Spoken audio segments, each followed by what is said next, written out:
Jesus Christ, to the illustrious, eminent, and revered pastor of this church, my friend and brother beloved, Dr. Webster, sir, to all of the members of the clergy who shared with us tonight, to the diaconate ministry, all of the servant leaders, and the people of God who gathered on the first night of this watch. We greet you in the name of him who orders our steps and declared, I am the way, the truth, and the life. Oh, it's good to be on praying ground.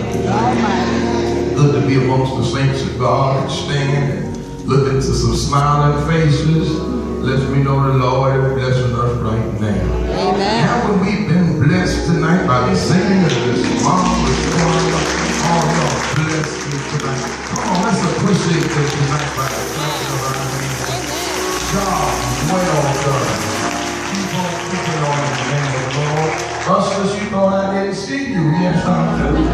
Thank God for the ushers who are serving us on tonight. Certainly thank God for your presence. Since we were together last, many that I knew that were in the land of the living last year this time, they've been called on. And for some reason or another, the Lord has allowed our golden moments to roll on while long. Anybody just glad to be in the service one more time? I don't mean the body is so early, but I wish you grab somebody by the hand and shake it like it's a salt shaker and just tell them I'm glad to be in the service one more time. Amen. Good to be back with you. Thank you so much for the invitation. Would you join me tomorrow wherever you are? We can meet together in prayer. Meet me tomorrow at the noon hour. Just ask God to bless the service. Would you do that? Invite 5 people to the meeting. Be excited when you invite them, and 3 out of the 5 are going to come. Now, some are going to give you some excuses why they can't make it. Help them to overcome every excuse. Somebody will say, well, I don't have no money. Give them $1. Somebody said, I don't have a ride. Go pick them up. Somebody, I don't have anything to wear. You look like you my size. Give them something to wear. Amen. Get them into the service. Amen. We were told to go out and compel them that the Lord's house will be full. All right. Amen. I want your Bible, a form of Bible with you tonight. Would you pick it up and wave it from side to side so I can see if you have your Bible? Oh, that looks pretty good. But I see some of y'all forgot your Bible. Go home and find your Bible. When you find it, dust it off. Take out the insurance policies and universities. Bring your Bible that we might study to show ourselves approved under God. A workman needing not being ashamed, rightly dividing the word of truth. Thank God for all of these ministers who are with us on tonight. Amen. Good to see Dr. Johnson. Amen. He's responsible for bringing me to North Carolina years ago.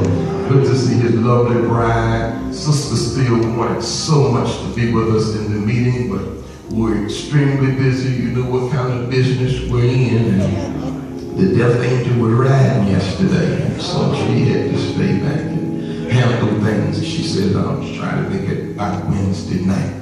If you have your Bible in your care, come with me to the New Testament, the gospel as it's recorded by Mark tonight, the 5th chapter. I want to drop anchor at verse 18 and read down to verse number 20. The gospel as it's recorded by Mark chapter 5, commencing at the 18th verse down to verse 20. The text reads on this wise. And when he was come into the ship, he that had been possessed with the devil prayed him that he might be with him. Howbeit Jesus suffered him not, but said unto him, Go home to thy friends, and tell them how great things the Lord hath done for thee, and have had compassion on thee. And he departed, and he began to publish in Decapolis how great things Jesus had done for him. And all men did marvel. This is the word of the Lord. Thanks be to God. Tonight, I want to talk about a backward look and a forward glance. A backward look and a forward glance. I need your prayers. Just for a moment this evening, I want you to come and go with me on a journey. Open the door of the car of your choice. You select the make and model. And now, whatever you're going to drive, close the door. Look at your neighbor and tell them, put on your seatbelt. If someone has used the car before you, adjust the rear view mirror. If a teenager has been in it, turn the music down. Look to the left and look to the right before you back out. Now start driving. Now, every now and then on this trip, I want you to look in the rear view mirror, but keep your eyes forward. Then every now and then look to the right and look to the left. Notice the writing on the bottom of the right side view mirror that says, in effect, objects in the mirror.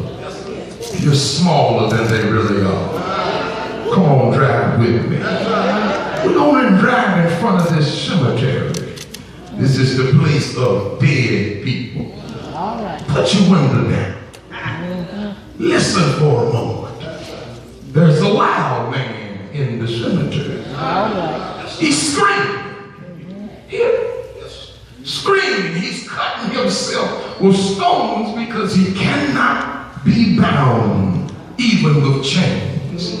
He screams because he's tormented. Something has happened to him in the past and something is eating at him right now. And if he had the answer, he could go back home. If he knew the cause, he could hush the screaming. If he could get a fix on what the problem really is, he could rejoin his family. But he's screaming. He's screaming because he can't be tamed. Look at somebody and tell him, he's wild. He's wild. He's cutting himself with stones. They bring him to the graveyard and he finds his way back to town. They bind him with chain and feathers and they carry him right back to the cemetery, but he breaks the chain and feathers and finds his way to town because what's bothering him can't be solved in the cemetery. What's bothering him cannot be solved in the town. His wife don't want to have nothing to do with it. All right. His children no longer call him daddy. His friends don't even recognize him because he's disheveled and he's wild and he's screaming like a crazy man because he cannot be bound even with chains. Can you hear? Don't look at me. I want to know, can you hear the man screaming in the cemetery? Well, put your window up. Put the car in drive. You're driving there. But if you tell the truth, there's a silent scream in you. There's a scream on the inside. You're hurting because you haven't accomplished all that you thought you would have accomplished by now. Some people started out loving you, but they done dropped you by the side of the road. Some folk who should be supporting you, they're talking about you behind your back, and silently you scream down on the inside. Can you hear what's going on the inside? The person right next to you is in a different car. Well, look at them and tell them, you got the same scream. You got the same scream. They're dressed differently. Their educational level might be different. Financially, they might be different. Socially, economically, they might not be where you are, and you may not be where they are. But all of us got something going on the inside. Music can't drown it out. No amount of money can buy it out. No nightlife can remove it from us because it's on the inside. We are quietly screaming. Henry David Thoreau said all of us live lives of quiet desperation. You don't know what's going on in the person's mind right next to you. You don't know what's going on in that person's life. Yes, they might be smiling on the outside, but some right here tonight, smiling to keep from crying. They might be laughing, but they're trying to cover up the silent screaming. They just held your hand just a few moments ago, but did you know that they couldn't wait to turn it loose so they could get back to their private thoughts, to their inner scream, because there's something on the inside. And even the one sitting right next to you, they can't help you to handle. All right, put the car in reverse. Let's go back to the graveyard. Let's find out what this man's problem is. The Bible says he was possessed by demons. Look at somebody and tell him he's demon possessed. He's demon possessed. Look at somebody else and tell him he's demon possessed. He cuts himself with stones. He screams and he's living with dead folk. I want you to get that. He lives with the dead among the tombstones. He goes back among the living, but they bring him right back to the dead because he's demon possessed. And since it looked like you're not getting it, I got to go in my pocket and get one of my quarters to put in the lead to tell you, you know something? We are hard on some folks sometimes. We're hard on them because we think we're a little better off than they are financially. Yeah. What you talking about, Pastor Steele? We got $3 left after we paid all of our bills. All right. We look down our Sunday noses at people, but you don't know what some of these folk in here tonight have been here. You don't know what they've been through. You don't know what they had to go through just to get here tonight. I'm fishing for some witnesses. You don't know how many tears they shed last week. You don't know what they had to go through this morning just to get up. It was hard. They felt as though they were losing their mind. And somebody's thought tonight was, if I can just get to church. Oh, yes. Then I'll hear something tonight that'll do my soul some good. And being blessed, God, they sit right beside you, and you didn't even speak to them. And mercy, Lord, quietly on the inside. And somebody's tormented. They're screaming. They're saying, I got hell on my job. I got hell at the house. I got hell among my siblings. I got hell in my neighborhood. And some folk got hell even in their churches. And they're saying, where can I go to find some peace? This man, in the writing of the text, he screams because there's nowhere to find any peace. Can you hear it? You hear it. He's screaming. But one day, look at somebody and tell them, but one day, somebody showed up. All right. Shake your neighbor's hand and tell them, Jesus showed up. Yeah. And that's some good news for somebody here tonight. You may have walked in here tonight screaming, but if you find Jesus, you can walk out of here shouting. Jesus knows how to turn the light back on in your life. Jesus knows how to set joy bells ringing down in your soul. I don't care who doesn't like you. I don't care who won't speak to you. If you got Jesus, he can quiet the screaming. All right. Down on the inside of your soul. This man is in the graveyard among the tombs, and he's cutting himself with stones, and Jesus passes by. And scripture tells us, when the man saw Jesus, he ran and worshiped him. Look at somebody, don't miss that. You missed it already. Did you see that? Here is a wild man, a crazy man, who had enough sense that when he saw Jesus, he ran and fell down on his knees, and he began to worship him. Well, since it looked like he's not getting it, I got to go back in my pocket and get another one of my quarters to put in the meat of the tag if you got good sense. All right. And if you know who woke you up this morning.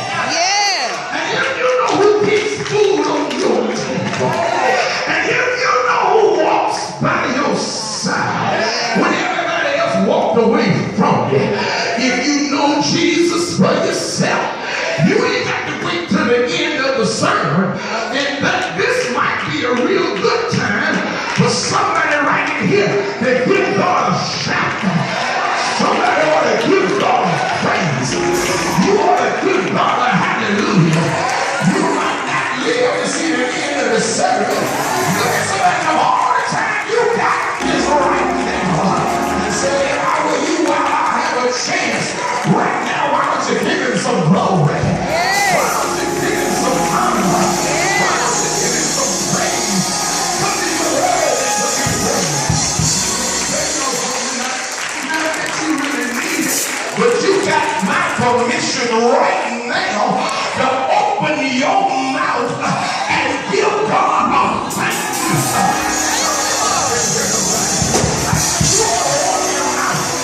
Give God a thank you. What can I tell you? If a praising man got enough sense to praise the Lord, here you are tonight, supposed to be in your right mind.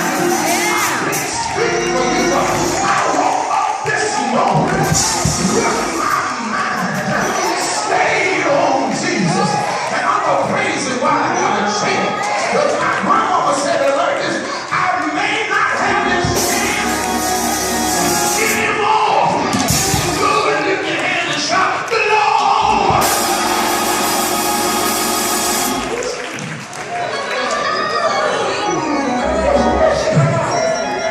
Be crazy, man. Cry with a loud voice. What do you have to do with me, Jesus? Son of the Most High. I beg you, torment me not. Jesus said to the man, I know who you are. Behind that screen. I know who you are behind that wild appearance. People don't want to have nothing to do with you because of what you look like. But Jesus said, I came not because of what you look like, but what you can look like. Yeah. For a moment, Jesus didn't say nothing else to the man because he knows the man and he knows his condition. And really, it's not this man's fault. He got a problem, but it's not his fault. He's possessed. He's been overtaken by demons. And listen, when I tell you the things that the people do to you in your family to hurt you and to bother you, a whole lot of them is really not their fault. Because 59 years of living there taught me if they knew better. Oh, yeah. Some of them would do better. A whole lot of these people we dealing with in society, you know what's wrong with them? They are possessed. Yes, they are. They are possessed. They are possessed by this. And so we don't look at me funny. I can prove it. It's got to be a demon that'll make you steal your mama's money. Oh, yeah. Go buy some crap. Yeah. It's got to be a demon. Yeah. Where you won't even feed your child. Yeah. You won't even take care of the baby that you had. Look at somebody. It's got to be a demon. It's a demon. That'll make you cuss folk out that you don't even know. Yeah. Some of these folk are demon possessed. Yeah. And just in case you're here tonight, I got some good news. And the good news is I know somebody. All right. Look at your neighbor and look at right there in the eye and tell them I know somebody who can set you free. I know somebody who can exercise the demons. Yeah. Jesus said, come out of the man. Yeah. You unclean spirit. Look what Jesus did. Jesus started talking to the demons. Yeah. So he talked to the demons. He talked to the demons. He talked to the demons. what's your name? And they answered, Legion. Because we are many. Slap your neighbor high five and tell somebody read the story. Brothers and sisters, many people are possessed with demons. Something happened in their past that they can't even talk about. Some lewd perversion, some no good man that their mama brought in the house, used them and abused them. And when they tried to tell mama, mama didn't even believe it. And now that young lady can't get herself together. That young man can't get himself together. He's on crack. She's become a prostitute. And then look at us. We clean, upstanding, self-righteous church folk who like to judge and point fingers at some comfortable with this kind of preaching. But look at somebody and tell them, it's the truth. And if something has happened to you in your past, I come to tell you tonight, if you come to Jesus, he can set you free. Who knows what the Bible said? He who the Son set what? Free. Is free indeed. And I want to tell you, no matter what somebody's done to you in your past, Jesus can wash the slate clean. He can give you back your life. He can give you your joy back. I don't care what somebody did to you yesterday. And that's why you got to be careful when you hear people shouting and praising God in church. You got to be careful how you judge them. You know how some folk, they begin to praise God and they be sitting by somebody and you can tell they're uptight. When somebody's shouting around them and they start saying something, but ain't nothing to that. It doesn't take all of that. But you don't know what that person has been through. You don't know what happened to them last week. You don't know what storm the Lord has brought them through. You don't know what stress the Lord has brought them from under. You don't know the problems that God delivered them from. You don't know how glad they are to be free enough to lift their hands in the sanctuary to tell God, thank you. They've been married to somebody who was just low down. They may have been raised in a house with somebody who didn't know God. And now that their souls have been set on fire, and their spirits have been set free, they can't wait to get in the church house. They can't wait to say, Lord, you've done so much for me. You freed me of my past. I've come to tell somebody here tonight, he can stop the screaming in your life. He can silence the screaming within your spirit. As a matter of fact, you don't even recognize it yourself because some folk have never shouted before. They never opened their mouths in church before. But God has been good to you. I mean, people are losing jobs everywhere. And there you are, you went to work this morning. People's houses are being foreclosed on. And there you are last night. You had a roof over your head. People's cars are being repossessed. And when I drove on the church ground tonight, I saw every kind of car you can name on the parking lot. You ain't got to talk back to me. I already know God been good to you. I said, you ain't got to say that to me. I already know God is good. I wish you grabbed your neighbor by the hand and shake it like you're going to shake it off and say, neighbor, God's been good to me. So God sent me here tonight to tell you, stop judging folk when you see them praising God. You don't know life ain't no God. What the Lord has done for them is that if my Bible is right, it says if you agree, let everything that what? Do what? Well, don't sit there and look at me.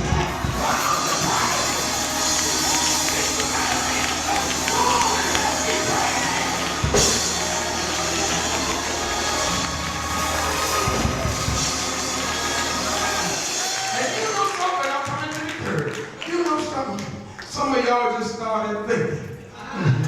And you just realized you could have been a part of the statistics that I just mentioned. No job, Yes. no house, could have had a nervous breakdown, could be behind bars, could be in the crazy house, could be sick, could be confused, could be lost. Look at your neighbor and tell them, but God has been good. What got me first, lady? His goodness is not based on the fact that you're better than those who've lost everything. No. The reason we're here tonight and the reason we're in the shape we're in tonight, because we are the recipients of God's grace, God's mercy, and God's favor. I want somebody on the other side of the church and tell them God's been good to me.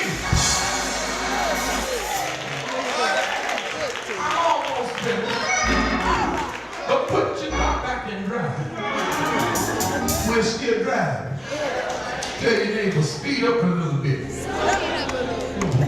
Let's move from the graveyard. All right. Let's go back to town.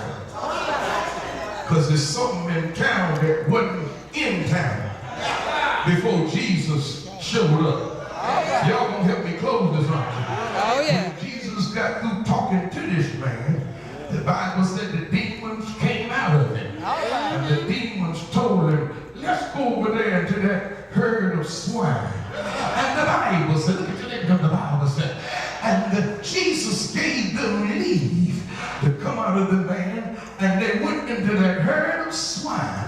And the writer said the herd of swine committed suicide. They went over a cliff. Now the man who had been cutting himself with stones, when we see him again, put your window back down. He's not screaming anymore. All right now. He's clothed. Yeah. And in his right mind. Yeah. Nothing wrong with him now because he's met Jesus. Keep on driving with me now. I want you to focus on your rear view mirror. Keep looking forward, but I want you to take a glance backwards. You're not looking at the man now because don't forget he's clothed and in his right mind. But look at your own situation. All right now. Take a look backwards. Take a glance because you can't tell how far you've come forward until you look around and see how far the Lord has brought you. I want you to take a look in the rearview mirror and see your life. And if your life has been like mine, there have been some detours along the way. There have been some stop signs and some dead ends, and there were some folk who told you that you never amount to anything. Some of them just came across the cornfield and told you you were too black, you're too ugly, you were too dumb, too tall, you were too short, too thin, too wide. They told you you were born on the wrong side of the track. They say your mama won't no good. They say your daddy won't no count. They say you didn't wear the right clothes. You didn't go to the right school. And there were times when your electricity, your water, and your gas got cut off. So all your cars were repossessed. And folk were judging you by what you used to be. Lean on your neighbor and tell them, since I met Jesus, I'm whole and in my right mind. Since the Lord has been good to you, look in the mirror one more time. There were times when things were dark, but the Lord helped you. And look on the passenger side. Look in the rear on the side view mirror. And they say objects are smaller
as you're looking for.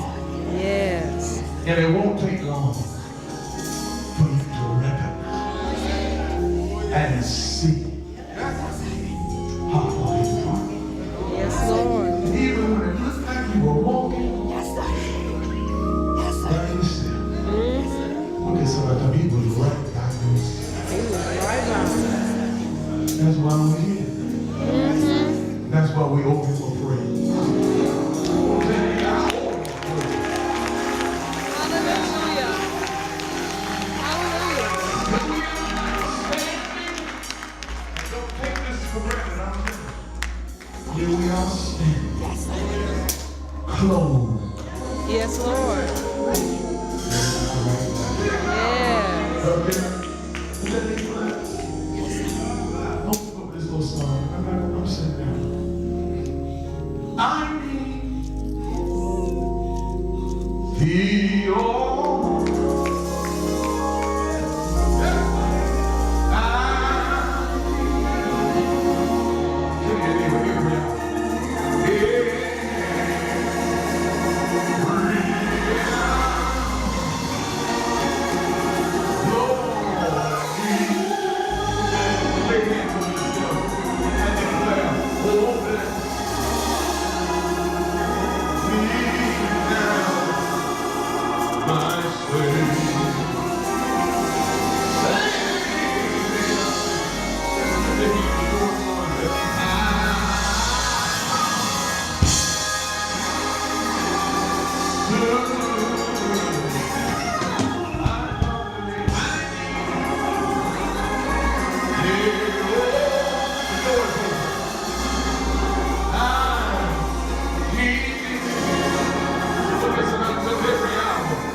Oh,